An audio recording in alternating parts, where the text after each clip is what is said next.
When parents work hard to give their children a good education and the best start in life, it is right that their children are grateful. And when parents grow old and sick, it is right that their children take care of them and make their last years comfortable and peaceful. Rakesh is a son to please any parent. He knows his duty. He knows what is right. When the results appeared in the morning papers, Rakesh read them, in his pyjamas, at the garden gate. Then he went up the steps to the veranda where his father sat drinking his morning tea, and bowed down to touch his feet. "You did well, son?" his father asked, smiling and reaching for the papers. "At the top of the list, Papa," Rakesh said quietly. "First in the country." The whole house went wild with excitement. The family sang and danced. All day long, visitors came to the small yellow house at the end of the road to congratulate the parents, clap Rakesh on the back, and fill the house and garden with the sounds and colours of a festival.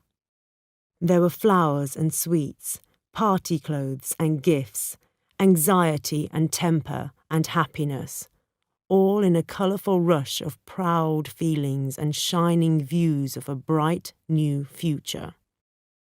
Rakesh was the first son in the family to receive an education, and his parents had gone through such hard times in order to afford the fees for school and medical college. Now, at last, all their suffering seemed to be worth it. To everyone who said to him, "Varma, congratulations on your wonderful son," the father replied, "Yes, and do you know the first thing he did when he saw the results this morning? He bowed down and touched my feet." This moved many of the women so much that they raised the ends of their saris and wiped away their tears. Meanwhile, the men reached out for the betel leaves and sweets and shook their heads in wonder at such excellent behaviour. One does not often see such behaviour in sons anymore, they all agreed, a little enviously perhaps. Leaving the house, some of the women said, "At a time like this, you would think they'd serve the very best sweets."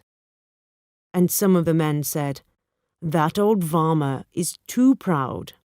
He needn't think we've forgotten that he comes from the vegetable market himself.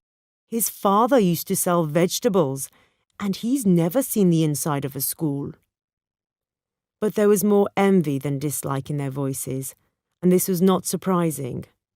Not every son in that poor suburb at the edge of the city was going to shine as Rakesh shone, and who knew that better than the parents themselves? And that was only the beginning, the first step in Rakesh's climb to the top, when he became both famous and wealthy. He went to work in the best hospital in the USA. That was what his father learned to call it. Not America, which the uneducated neighbours called it. The American doctors said wonderful things about him. And all this was passed back to his proud family. What was more, he came back. He actually returned to that small yellow house, right at the end of the road, where the rubbish lay about in smelly piles just outside the neat, well-kept gardens. To this place Rakesh returned, and the first thing he did on entering the house was to bow down and touch his father's feet. His mother mainly took pleasure in the strange fact that he had not married in America, as all her neighbours had warned her he would, because wasn't that what all Indian boys went abroad for? Instead, he agreed, almost without argument, to marry a girl she had chosen for him in her own village. A plump and uneducated girl, it was true, but so calm and obedient that she just became another daughter of the house, seemingly too lazy to even try and make Rakesh leave home and buy his own house, as any other girl would probably do. What was more, Veena was pretty, really pretty, in a plump way that only turned to fat after she had their first baby, a son. And then what did it matter? For some years, Rakesh worked in the city hospital, where he quickly rose to the top and was made a director. He then decided to leave and open his own clinic. When it was built, he took his parents in his car, a new sky blue Ambassador, to see it. A large sign over the door showed his name in big red letters. After that, he seemed to become a little less famous. Or maybe it was only that everyone in town had grown used to him at last. But it was also the beginning of his fortune, because he now became known not only as the best, but also the richest doctor in town. However, all this did not happen overnight. Naturally not. It was a lifetime's work. By now, Rakesh's father had become an old man and had retired from his job selling lamp oil in a shop, which he had done for 40 years. Rakesh's mother died soon afterwards, with a sigh of happiness, because it was her own son who took care of her in her last illness and who sat rubbing her feet at the last moment. Not many women had had a son like that. Even the most envious neighbours had to agree that not only was Rakesh a devoted son, who managed to obey his parents, please his wife, show concern for his children and his patients, and keep his many friends happy, but he was also an excellent doctor. How one man could do all this, a man whose parents had never been to school, no one could understand, but all respected him for his fine qualities. It is a strange fact, however, that success, if it continues too long, begins to shine less brightly. The once proud father no longer took any interest in his famous son's work. After his retirement and the death of his wife, the old man very quickly went to pieces, as they say. He fell ill so often and with such mysterious diseases that even his son no longer knew whether he was ill or just pretending in order to annoy everybody. He sat on his narrow bed for most of the day and developed another annoying habit of stretching out and lying absolutely still, allowing the whole family to think he was dead. And then suddenly sitting up and spitting out a big mouthful of beetle juice at them all. He did this once too often.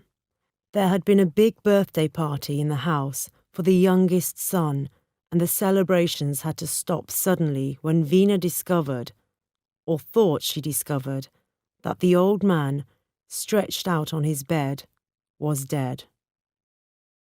The party broke up and the laughter turned to tears, until the old man sat up and Veena received a mouthful of red beetle juice right on the front of her new sari.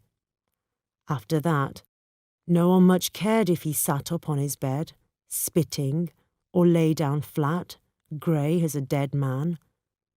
Except, of course, for that jewel among jewels, his son Rakesh.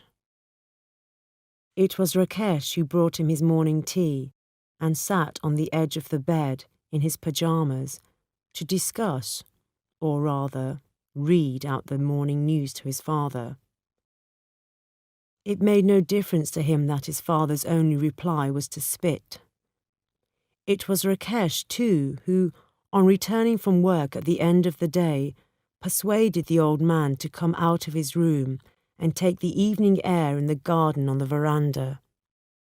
On summer nights he ordered the servants to carry the old man's bed onto the grass and he himself helped his father down the steps and onto the bed for a night under the stars. All this was very pleasant for the old man.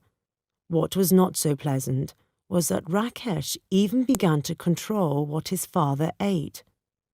One day, the father ordered Veena to make suji halwa, a rich sweet, and was really sick after eating it.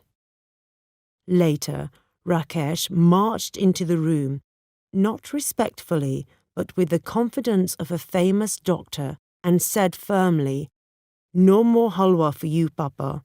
We must be sensible at your age. If you must have something sweet, Veena will cook you a little kheer. That's light, just a little rice and milk. But nothing fried, nothing rich. We can't have this happening again." The old man, who was feeling weak after a day's illness, opened his eyes wide at these words. He stared, shocked at his son. He couldn't believe what he had heard. A son who actually refused his father the food he wanted? No, that was impossible. But Rakesh had turned his back and did not notice his father's look. Veena went silently out of the room with a secret smile that only the old man saw and hated. Halwa was the first thing to go. Soon everything fried was forbidden, then everything sweet, and finally everything. Everything that the old man enjoyed. The meals that arrived for him twice a day were simple, to say the least. Dry bread, boiled vegetables, and if there were a bit of chicken or fish, that was boiled too. If he called for some more, Rakesh used to shake his head sadly, saying, "Now, Papa, we must be careful. We don't want another illness, do we?" The old man bribed his grandson to buy him sweets in the market. But Rakesh found out and was violently angry with him. The old man sighed and lay down in his dead body position, but that worried no one any longer. There was only one pleasure left to the old man now. His son's early morning visits and readings from the newspaper could no longer be called that. His visits from neighbours. Old Bhatia, from next door, sometimes came to see him. If Rakesh were at home, he used to help his father into the garden and leave the two old men under the tree, chewing betel leaves and discussing their illnesses enthusiastically. "At least you have a doctor in the house to look after you," sighed Bhatia one day. "Look after me?" cried Varma, his voice breaking with anger. He does not even give me enough to eat." "What?" said Bhatia. "Doesn't give you enough to eat? Your own son?" "My own son. If I ask him for one more piece of bread, he says, 'No, Papa. I have weighed it myself and I can't allow you any more.' He weighs the food he gives me, Bhatia. That's what it has come to." "Never," said Bhatia in horror. "Is it possible, even in these terrible times, for a son to refuse his father food?" "Let me tell you," Varma whispered eagerly. "Today, the family was having fried fish. I could smell it. I called Veena to bring me a piece. She came to the door and said, 'No.'" "Said no?" Now it was Bhatia's voice that broke. "No?" "She said no. Rakesh has ordered her to give me nothing fried. No butter, no oil." "No butter, no oil? How does he expect his father to live?" "That is how he behaves. After I brought him up, gave him an education, made him a great doctor." "Great doctor! This is the way great doctors behave to their fathers, Bhatia." But complaining to an old friend like Bhatia did not help much. Varma was now eating so little that he soon became really weak and ill. Rakesh made him take all kinds of medicine instead of the natural foods that Varma wanted. The old man began to feel frightened and helpless. He begged Rakesh not to make him take any more medicine. "Let me die," he cried. "It would be better. I do not want to live if all I get to eat is your medicine." "Papa, be reasonable. I leave that to you," the father cried. "Let me die now. I cannot live like this." Rakesh left the room, and the old man heard him say, laughing, to someone outside the door, "Lying all day on his pillows, fed every few hours by my wife's own hands, visited by every member of the family daily, and then he says he does not want to live like this?" The medicine he had to take was not completely useless. It kept him alive, long after he stopped wanting to live.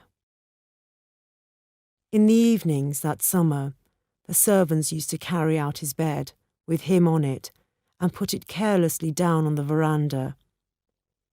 In answer to his complaints, they said the Doctor Sahib had told them he must take the evening air, and the evening air they would make him take.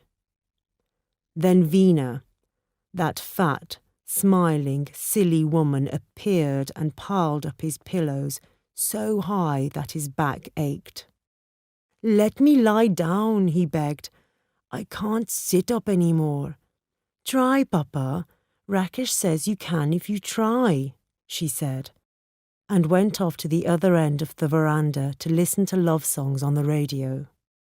So there he sat, like a dead body, cold and stiff, watching his grandsons playing cricket on the grass, and terrified of getting a ball in his eye.